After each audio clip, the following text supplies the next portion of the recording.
we can't sell beef. It's peanuts. And by the way, unbelievable people are coming. A lot of people that are illegal are great people. Just let's get it straight. They don't want to give it straight because the press are liars. They're terrible people. But here's an idea.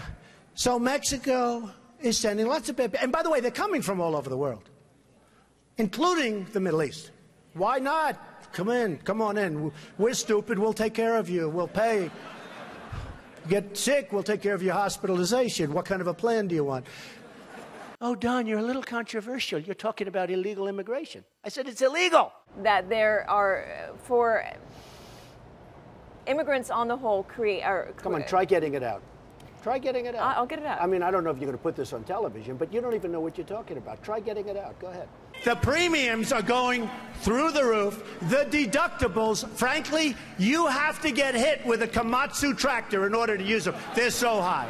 We just spent $1 million building a soccer field, okay? A soccer field for our prisoners that happen to be in Guantanamo, okay? I don't like that. What do you need $1 million for? Level out the surface. Let them play. The Iranians are great negotiators. The Persians are great negotiators.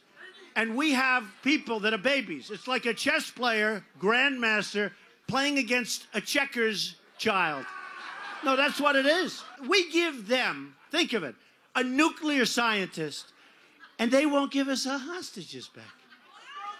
It's so insane. President Obama, Secretary Kerry, I highly think you should read this book quickly. Quickly! We have very stupid people in our country negotiating for us, and we have leaders that don't know what they're doing. You know, Jeb Bush, one of my opponents, I noticed he's not doing very well in the polls. I've actually noticed. And by the way, they said I won the debate. Is that nice? Is that nice? Right? The polls came out and said I won. And the media, look at all those people back there. Scavengers. They're like scavengers. They'll probably say the crowds were about equal. Oh, they were equal. But that's the way they are, very dishonest. CNN is terrible. CNN. You're with CNN? Are you with CNN? Are you, you people do not cover us accurately at all. So they have a few protesters outside, and they have thousands of people, and the first question from CNN is about protesters. So what I'm going to do is span out. Span out. Show them the crowd, press. Show them the crowd. Show them the crowd. Look, they're not turning the cameras. They don't even turn the cameras. They don't even turn the cameras because you know what? They're very dishonest people. Because you know what they do? They have the camera, live television, on my face the entire amount. My wife goes, I go home. Were there any people there tonight, darling? They don't see. They never show the crowds. Frankly, I don't even think they give a damn about education, half of them. And I'm sure some maybe do. Want to use that word in this form? I will. Because people want to hear the truth, Frank. I watch you all the time. They want to hear the truth. Correct. Frank, we have to be able to express ourselves. But referring to people as rapists, referring to John McCain, a war hero, 5.5 years as a POW, and you call him a dummy. Is that appropriate in running for president? Okay, you got to let me speak, though, Frank, because you interrupt all the time, okay? So, no, I know him too well. That's the problem. In the center of the stage tonight, businessman Donald Trump. I would never give up my microphone. I thought that was disgusting. That showed such weakness. The way he was taken away by two young women. The microphone, they just took the whole place over. That will never happen with me. I don't know if I'll do the fighting myself or if other people will. But that was a disgrace. The way they took, I felt badly for him. But it showed that he's weak. You want to be what, vice president? Oh, now his question's no longer as good. He had great credibility until he said that. Now it's like, where did he come from? We need a leader that wrote The Art of the Deal. I said trade deals. Who would do better? I know, I'll tell you what, I know the greatest negotiators in the world. Some are horrible people, horrible human beings. Who cares? Some Wall Street guys, they're brutal, they're miserable. You wouldn't want to go out to dinner. They're terrible people. I love them. You know who's our primary representative right now? Carolyn Kennedy. You know how she got the job? 60 Minutes. She went to the White House. She said, I'd love to have a job. I have nothing to do. They said, how would you like to be the ambassador to Japan? She goes, really? You know why I say she's nice? Because my daughter Ivanka likes her. My daughter's so great. She's such a great person. My daughter likes her. She said, Daddy, she's such a nice person. I agree. I don't want a nice, I want to kill her. We're tired of the nice people. What do you need to spend $1 million? We just spent, it's a story today, $1 million on a soccer field. How do you spend $1 million doing a soccer field? You have a level piece of land. Throw them a ball, let them play soccer, if they have to play at all. See, you're not supposed to say that somebody graduated last or second to last in their class, because you're supposed to be, like Frank says, very nice. Folks, I want to make America great again. We want to get down to brass tacks. We don't want to listen to his stuff with being politically correct and everything has... We have a lot of work to do. 10 years ago, everybody wanted the wall. The Democrats, the Republicans, they couldn't get it. You know one of the reasons they couldn't get it? Environmental impact statements. Did you know that? There were toads. There were it's the most incredible thing. NBC calls me, we'd like to see you. A couple of months ago, the head of NBC comes to see me, and the head of NBC's boss, I don't want to mention names because they're really good people, they're friends of mine, although I probably will never speak to them again either. First of all, Rand Paul shouldn't even be on this stage. He's number 11. He's got 1% in the polls, and how he got up here, there's far too many people. Anyway. Would we not all be worried to have someone like that in charge of the nuclear arsenal? Mr. Trump. I never attacked him on his look, and believe me, there's plenty of subject matter right there. That I can tell you. But Jake, I want to give Mr. Trump. It's a massive plant, one of the biggest in the world. They're going to make all these cars, trucks, and parts. They're even making parts. It's so big, they'll make the parts, the trucks. And I actually gave them a good idea. Why don't we just let the illegals drive the cars and trucks right in through the border? They don't have to even, it's true. No, I gave them that. Save a lot of money. That'll be next. No, they'll be doing that next. So the Mexican government is not happy with me, to put it mildly. And again, I respect Mexico, but their leaders are too smart for our leaders, because we have stupid leaders, okay? You mean it's not politically correct, and yet everybody uses it? So you know what? Give me a different term. Give me a different term. What else would you like to say? Oh, you want me to say that? Okay. No, I'll use the word anchor baby. Excuse me. I'll use the word anchor baby. He would give a sermon you never wanted to leave. Sometimes we have sermons, and every once in a while we think about leaving a little early, right, even though we're Christian. And pledge to not run an independent campaign against that person. Again, we're looking for you to raise your hand now. Raise your hand now if you won't make that pledge tonight. Mr. Trump. Who is Uma married to? One of the great sleazebags of our time. Anthony Weiner. Did you know that? She's married to Anthony Weiner. You know, the little bing, bing, bing, bum, bum. I love you very much. I'm a very militaristic person, but you have to know when to use the military. I'm the only person up here that fought against going into Iraq. Can I make a response to that? Just excuse me 1 second, Rand, if you don't mind, Rand. You know, you are on less, you do have your 1%. But have you ever asked God for forgiveness?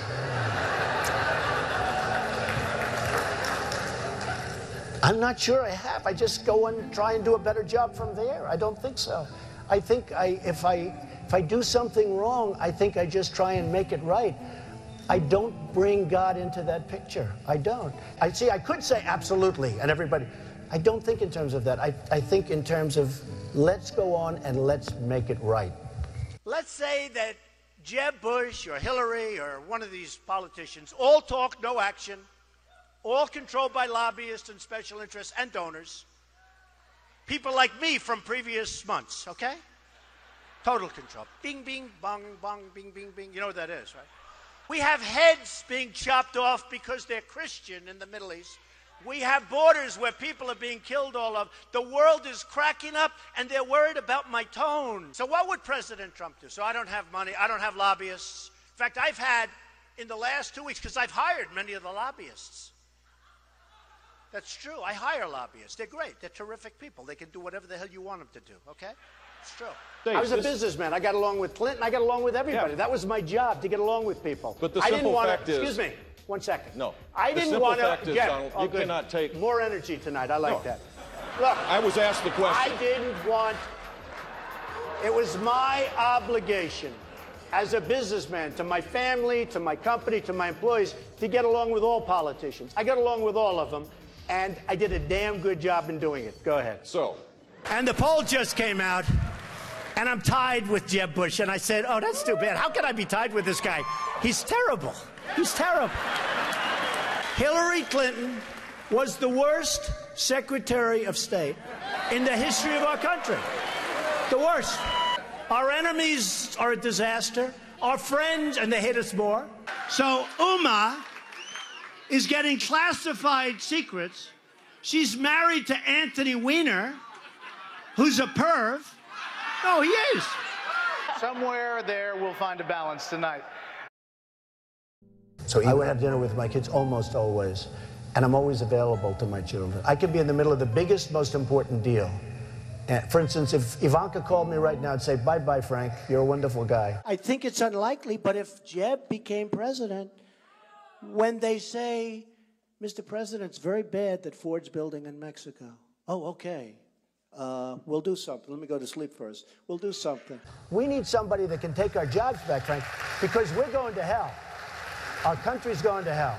And Frank doesn't like the word hell, but we're going to hell. I beat the people from China. I win against China. You can win against China if you're smart. But our people don't have a clue. We give state dinners to the heads of China. I say, why are you doing state dinners for them? They're ripping us left and right. Just take them to McDonald's and go back to the negotiating table. Seriously. Well, I heard Hugh Hewitt, a nice man, he apologized because he actually said that we had a misunderstanding, and he said today that Donald Trump is maybe the best interview there is anywhere that he's ever done. Now, unless he was just saying that on CNN to be nice, but he did say that. Oh, you're the best interview in America. And we had a legitimate misunderstanding in terms of his pronunciation of a word, but I would say just, well, I think it was. And he actually said that. Did you say that? And so radio makes an interesting thing. Okay, so I will say this, though.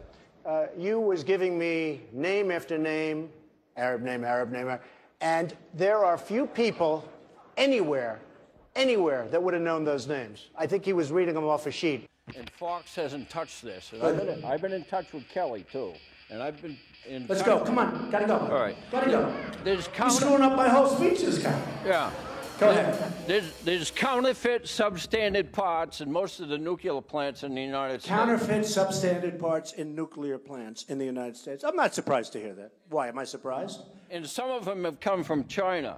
Now, when I brought... And in airplanes, too, by the way. When I brought this out, the NRC, Nuclear Regulatory Commission, accused me of... And our weapons, we don't even know if they work. To show you how stupid we are, they did a major television program, 60 Minutes, I don't know if anybody saw it, where they go into the silos. The stuff is old, it's rotted, the phone systems don't work, the wires going to the phones are all, they don't even know if it works.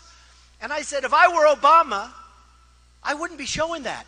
And they got in there because Obama wanted people to see how bad it is so that maybe they could get some money to fix it up. How stupid is this? Our enemies are looking at this stuff with 44-year-old phones and wires that don't work. And the people, they're interviewing the people that are working in these phone systems. And they're saying, no, you can't hear. You can't hear. And I'm saying, can you believe what we're doing? It's like in the war. They were saying, we're going in 2 weeks and we're going to be attacking a certain city. You know what I'm talking about. And we're going to attack, and this is the way we're doing it, and we're going here. And I'm saying, can you imagine the great General Douglas MacArthur or George Patton, any of these great guys, listening to a president say exactly what we're going to be doing? Then I said, you know, that's smart, because they'll do the opposite. They didn't. It was exactly as he said. First of all, these lenders aren't babies. These are total killers. These are not the nice, sweet little people that you think, okay? You know, I mean, you're living in a world of the make-believe, Chris. You want to know the truth. Right now we have Obama. He won't call. He doesn't even call to get our hostages back from Iran. Here we are in the middle of a deal, and he doesn't call about that.